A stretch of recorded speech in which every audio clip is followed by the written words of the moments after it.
आप देख रहे हैं अमेज नाउ। गंगा, यमुना, राप्ती और गोमती के तटवर्ती इलाकों से खबरें आप तक। नमस्कार, सत्य घटना के आज के अंक के साथ मैं हूं प्रियंका। शुरुआत करते हैं आज की मुख्य घटनाओं से।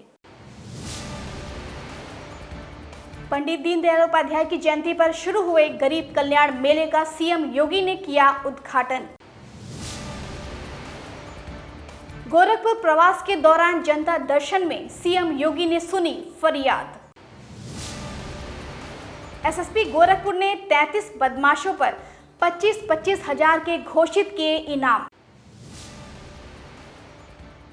4 साल से तलाश रही गोरखपुर पुलिस को मिली सफलता, 2 गिरफ्तार।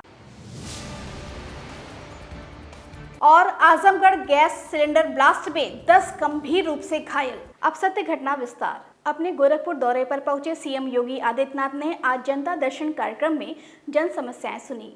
गोरखनाथ मंदिर परिसर में स्थित यात्री निवास में आयोजित जनता दर्शन कार्यक्रम में सीएम योगी के सामने ज्यादातर मामले जमीन विवाद और पुलिस से जुड़े रहे, जिन्हें सीएम ने शीघ्र निस्तारण का अधिकारियों को निर्देश दिया। पंडित दीनदयाल उपाध्याय की जयंती के अवसर पर गोरखपुर जनपद के भरोइया ब्लॉक से मुख्यमंत्री योगी आदित्यनाथ द्वारा गरीब कल्याण मेले का शुभारंभ किया गया।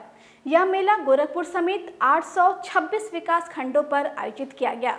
इस मौके पर सीएम योगी आदित्यनाथ ने केंद्र एवं प्रदेश सरकार की योजनाओं के लाभार्थियों को स्वीकृत पत्र प्रदान करने के साथ ही जनसभा को संबोधित करते हुए कहा कि प्रधानमंत्री मोदी के नेतृत्व में जहां केंद्र सरकार की योजनाओं का लाभ जनता तक पहुंच रहा है, वहीं हमारी सरकार में भी हर वर्ग को योजनाओं का लाभ दिया जा रहा है। भरोइया विकास खंड के आप सभी नागरिक इस योजना का लाभ लेंगे, इस विश्वास के साथ मैं यहाँ के जनप्रतिनिधियों को हृदय से धन्यवाद देता हूँ। आप सबके प्रति अपनी शुभकामनाएं देता हूँ और विश्वास व्यक्त करता हूँ कि हम सब प्रधानमंत्री मोदी जी के व्यक्तित्व और कृतित्व से प्रेरणा प्राप्त करेंगे। पंडित दीनदयाल उपाध्याय जी के उस महान और विराट व्यक्तित्व से जिन्होंने अंत्योदय की प्रेरणा समाज के अंतिम पायदान पर बैठे हुए व्यक्ति के कल्याण के लिए दी थी, उससे हम प्रेरणा और प्रकाश प्राप्त करके एक भारत श्रेष्ठ भारत की परिकल्पना को साकार करने का कार्य करेंगे। गोरखपुर पुलिस की तरफ से चलाए जा रहे ऑपरेशन हंट के तहत एसएसपी डॉक्टर वीपी टाडा द्वारा एक साथ जिले के विभिन्न थाना क्षेत्रों के 33 बदमाशों पर 25-25 हजार का इनाम घोषित किया गया है। इस संदर्भ में एसएसपी डॉक्टर विपिन टाडा ने बताया कि संगीन अपराधों में वांछित चल रहे अपराधियों की गिरफ्तारी के लिए ऑपरेशन हंट अभियान शुरू किया गया है। इसके अंतर्गत गैंगस्टर और अन्य संगीन अपराधों के 33 बदमाशों पर इनाम घोषित कर इनकी गिरफ्तारी के आदेश दिए गए हैं। साथ ही अन्य थानों के वांछित बदमाशों को चिन्हित कर उनकी सूची भी तैयार की जा रही है। जल्द ही अन्य बदमाशों पर भी इनाम घोषित किया जाएगा। अपराध नियंत्रण और अपराधियों के विरुद्ध कार्रवाई को प्रोत्साहित करने के लिए मेरे द्वारा 33 अभियुक्तों के विरुद्ध इनाम घोषित किया गया है। ये इनाम की घोषणा थानों से आई रिपोर्ट के आधार पर की गई है और इसमें प्रयास यह है कि इन सभी अपराधियों के विरुद्ध जनता को सूचना देने के लिए प्रोत्साहित कर सकें और इन पर जल्द से जल्द पुलिस कार्रवाई कर इन्हें सलाखों के पीछे भेजें। ये सभी दुर्दांत अपराधी हैं जिन पर पूर्व से कई मुकदमे दर्ज हैं और प्रत्येक इस अभियुक्त पर 25,000 रुपये नकद का पुरस्कार मेरी तरफ से घोषित किया गया है। आवश्यकता पड़ने पर इस पर इनाम की रकम बढ़ाई जाएगी, जिससे कि जनता को प्रोत्साहित किया जा सके कि वो इनके खिलाफ सूचना दें और इनकी शीघ्र गिरफ्तारी सुनिश्चित करवाई जा सके। विचारक एवं प्रखर राष्ट्रवादी पंडित दीनदयाल उपाध्याय की जयंती आज पूरे देश में उत्साह के साथ मनाया गया। इस मौके पर गोरखपुर जनपद में मुख्यमंत्री योगी आदित्यनाथ ने गोरखपुर विश्वविद्यालय परिसर में स्थित पंडित दीनदयाल उपाध्याय की प्रतिमा पर माल्यार्पण व पुष्प अर्पित कर उन्हें नमन किया। इस दौरान सीएम योगी आदित्यनाथ ने पंडित दीनदयाल उपाध्याय के जीवन पर प्रकाश डालते हुए कहा कि वे एकात्म मानववाद और अंत्योदय के प्रेरणा स्रोत रहे हैं। उनकी जयंती पर कल्याणकारी योजनाओं का लाभ जन सामान्य तक पहुंचाने के लिए गरीब कल्याण मेले का शुभारंभ आज से किया जा रहा है। पंडित दीनदयाल उपाध्याय जी की जयंती के इस अवसर पर आज उत्तर प्रदेश के अंदर हम लोगों ने हर विकास खंड स्तर पर एक गरीब कल्याण मेला का आयोजन किया है। इस गरीब कल्याण मेले में आरोग्य मेला भी है, दिव्यांग जनों के उपकरण वितरण का भी कार्यक्रम है, वहां पर कृषि से संबंधित उपकरणों के वितरण का भी कार्यक्रम है और प्रत्येक नागरिक के जीवन में शासन की उन कल्याणकारी योजनाओं का लाभ किस विभाग से और कैसे उपलब्ध कराया जा सकता है, इसकी जानकारी उपलब्ध कराने का एक महत्वपूर्ण केंद्र गरीब कल्याण मेला बनेगा। गोरखपुर जनपद के सिकरीगंज में किशोरी को बहला फुसलाकर भगा ले जाने वाले एक अभियुक्त को पुलिस ने गिरफ्तार करने में सफलता प्राप्त की है। इस संदर्भ में एसपी साउथ अरुण कुमार सिंह ने बताया कि पकड़ा गया अभियुक्त सिकंदर, जो 2017 में सिकरीगंज के माधोपुर से एक किशोरी को बहला फुसलाकर भगा ले गया था, जिसकी सूचना किशोरी की मां ने थाने पर दी थी, जिसमें मुकदमा दर्ज कर अभियुक्त की तलाश की जा रही थी। इनामिया मूलतः एक लड़की भगा करके ले गया था, पुराना मुकदमा था। लड़की बरामद हुई थी, उसके बयानों के आधार पर उसमें 376 की वृद्धि हुई थी और इसके विरुद्ध मजबूरी में आरोप पत्र लगा था और पुलिस अधीक्षक द्वारा इस पर भी 25,000 का वरिष्ठ पुलिस अधीक्षक द्वारा इनाम घोषित किया गया था। आज इसको गिरफ्तार करने में सिकरीगंज पुलिस को सफलता मिली। फार्मासिस्ट उत्थान सेवा संस्थान उत्तर प्रदेश के बैनर तले गोरखपुर जिला अस्पताल स्थित न्यू ओपीडी में फार्मासिस्टों द्वारा मरीजों के बीच फल वितरण कर वर्ल्ड फार्मासिस्ट डे बड़े ही उत्साह के साथ मनाया गया। इस मौके पर बतौर मुख्य अतिथि उपस्थित रहे ड्रग इंस्पेक्टर जय सिंह द्वारा केक काटकर मरीजों और उनके तीमानदारों में वितरित किया गया। इस दौरान टीपीए अध्यक्ष उमेश पांडे, उपाध्यक्ष राजनाथ निगम, महामंत्री डीके सिंह सहित अन्य फार्मासिस्ट उपस्थित रहे। इस संबंध में मीडिया से बात करते हुए मुख्य अतिथि ड्रग इंस्पेक्टर जय सिंह ने बताया कि आज वर्ल्ड फार्मासिस्ट डे है। इसको सभी फार्मासिस्ट अलग अलग कार्यक्रम कर अपने तरीके से मना रहे हैं। हर साल की बात इस बार भी हम लोग जो है विश्व फार्मासिस्ट दिवस मनाए हैं और इस बार जो है केक काट कर सेलिब्रेट किया गया। आपस में डीआई महोदय के हाथों जो है केक काटा गया और सेलिब्रेट किया गया। उसके बाद मरीजों में फल वितरण का कार्यक्रम रखा गया था। ये विश्व पूरे वर्ल्ड में एक साथ मनाया जाता है विश्व फार्मासिस्ट दिवस। इसी को हम लोगों ने सभी फार्मासिस्ट भाइयों ने मिलकर मनाया है। गोरखपुर जनपद में रेलवे सुरक्षा बल स्थापना समारोह के मौके पर अपेक्षा यात्री सुरक्षा के संबंध में एक कार्यशाला का आयोजन किया गया।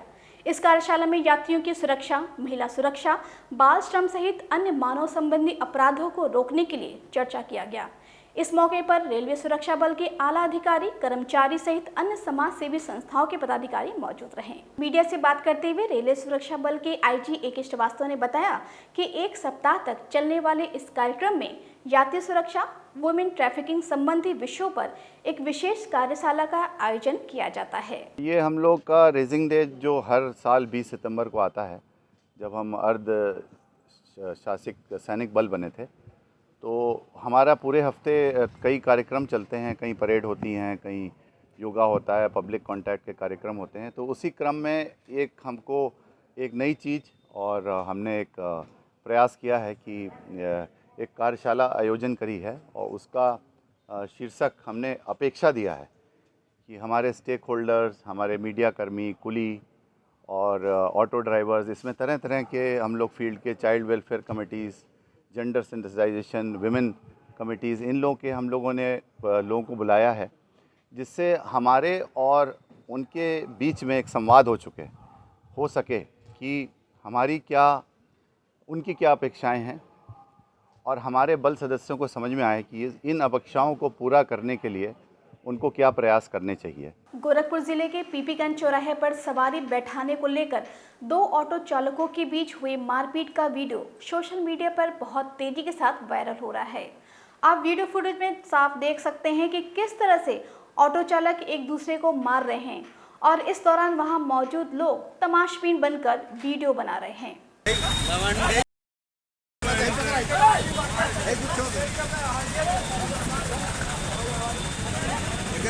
ढेर हो गई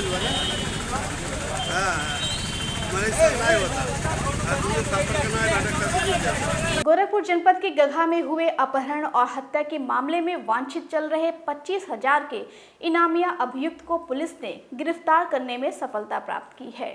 एसपी साउथ अरुण कुमार सिंह के मुताबिक पकड़ा गया अभियुक्त नरसिंह ने अपने दोस्त की 2017 में हत्या कर फरार हो गया था। तब से अभी तक जनपद की पुलिस उसको गिरफ्तार करने में लगी हुई थी। आज गोरखपुर पुलिस को दक्षिणी क्षेत्र के 2 थानों 25-25 हज़ार के 2 इनामियाँ गिरफ्तार करने में सफलता मिली है। उसी संदर्भ में प्रेस वार्ता है। पहला 25,000 का इनामी नरसिंह गगहा थाने से 364-302 में वांटेड था। एक व्यक्ति का अपहरण हुआ था और उसकी डेड बॉडी मिली थी। लास्ट सीन के आधार पर यह केस खुला था और उसका यह अभियुक्त नरसिंह काफ़ी दिनों से फरार चल रहा था। इस पर पूर्व में इनाम घोषित किया गया था और पुलिस लगातार इसका पीछा कर रही थी। ये यहाँ से लेकर के अहमदाबाद गुजरात तक भाग रहा था, लेकिन विगत दिनों हमारी सर्विलांस टीम को ये सफलता मिली कि ये कहीं गोरखपुर नहीं आ गया है। उसी आधार पर क्राइम ब्रांच और गगहा पुलिस ने अपना जाल बिछाया था, जिसके चलते इसकी गिरफ्तारी में सफलता मिली है। आगामी 28 सितंबर को शहीद आजम भगत सिंह का जन्मदिवस मनाने से पूर्व आज नौजवान भारत सभा द्वारा एक विचार गोष्ठी का आयोजन गोरखपुर कलेक्ट्रेट स्थित अधिवक्ता सभागार में किया गया। भगत सिंह की विरासत और हमारा समय विषय पर आयोजित इस विचार संगोष्ठी में वक्ताओं ने कहा कि आज़ादी के नायक भगत सिंह के योगदान को कभी भुलाया नहीं जा सकता। इसको कुछ उदाहरणों से हम लोग समझ सकते हैं। सबसे पहला उदाहरण, आज़ादी के बाद भारत में जो योजना बनी, आर्थिक नीति बनी, आप लोगों को मालूम होगा कि बॉम्बे प्लान आया था 1944 में। बॉम्बे प्लान कौन बनाया?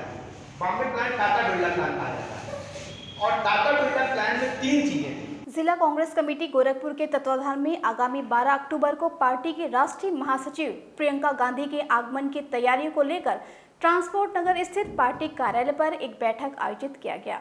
बैठक के दौरान कांग्रेस पार्टी के पदाधिकारियों ने राष्ट्रीय महासचिव प्रियंका गांधी के आगमन पर किए जा रहे तैयारियों के बारे में गहनता से चर्चा कर कार्यक्रम को सफल बनाने के लिए रणनीति तैयार किया।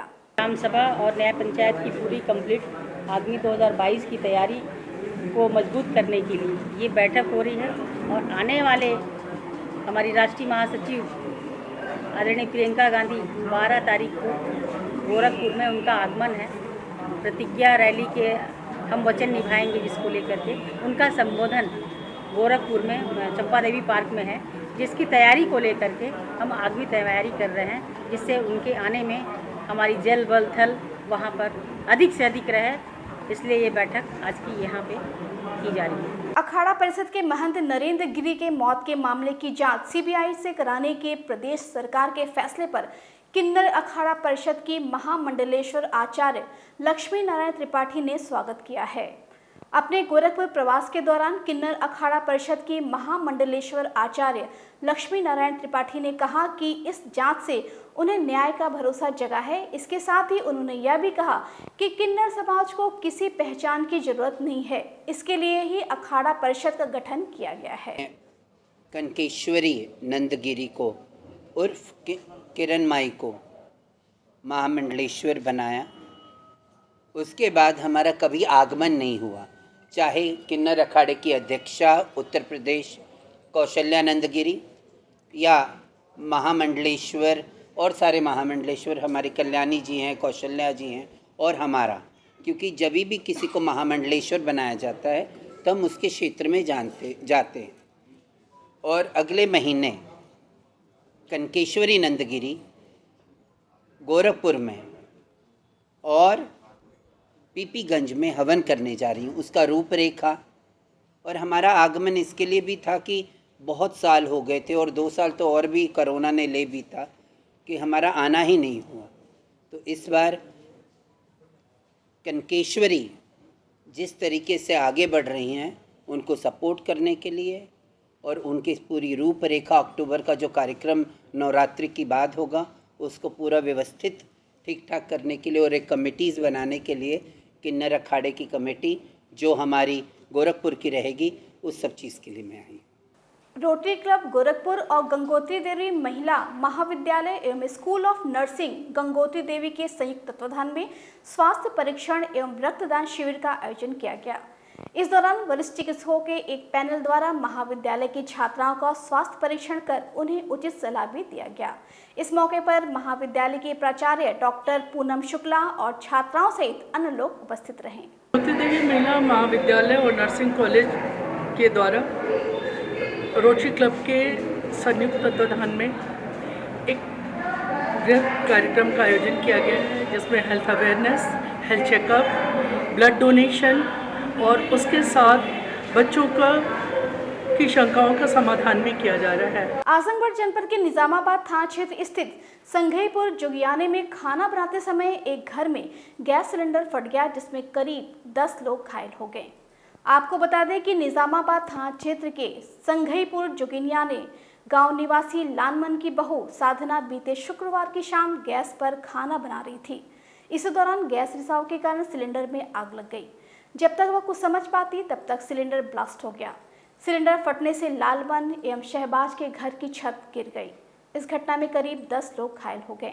घायलों की चीख पुकार सुनकर आसपास के लोग मौके पर पहुंचे और घर में फंसे लोगों को बाहर निकाला और आनन फानन में घायलों को रानी की सराय CHC पर ले गए, जहां प्राथमिक उपचार कर उन्हें जिला अस्पताल के लिए रेफर कर दिया गया, जहां कुछ की हालत गंभीर बताई जा रही है। हमारा नाम मोहम्मद मुनव्वर है, वालिद मोहम्मद इसराइल। कितने लोग ब्लास्ट में घायल हुए?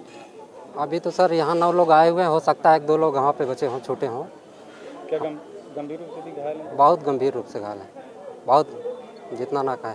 अच्छा, इसमें कितने बच्चे, कितने महिलाएं या कितने पुरुष? हाँ, गरीब लोग हैं। बच्चे मेरे ख्याल से 3 बच्चे हैं और 2 बच्ची हैं और शायद 2 महिला हैं, बाकी 3-4 पुरुष हैं।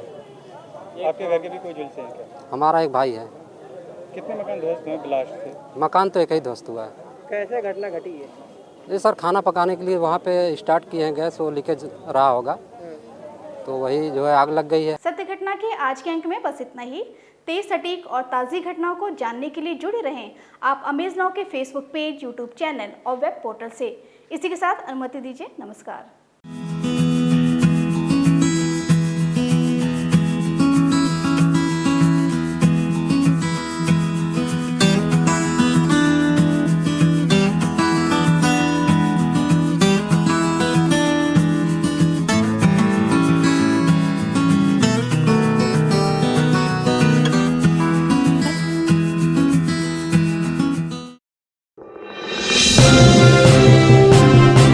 आप देख रहे हैं अमेज नाउ। गंगा, यमुना, राप्ती और गोमती के तटवर्ती इलाकों से खबरें आप तक।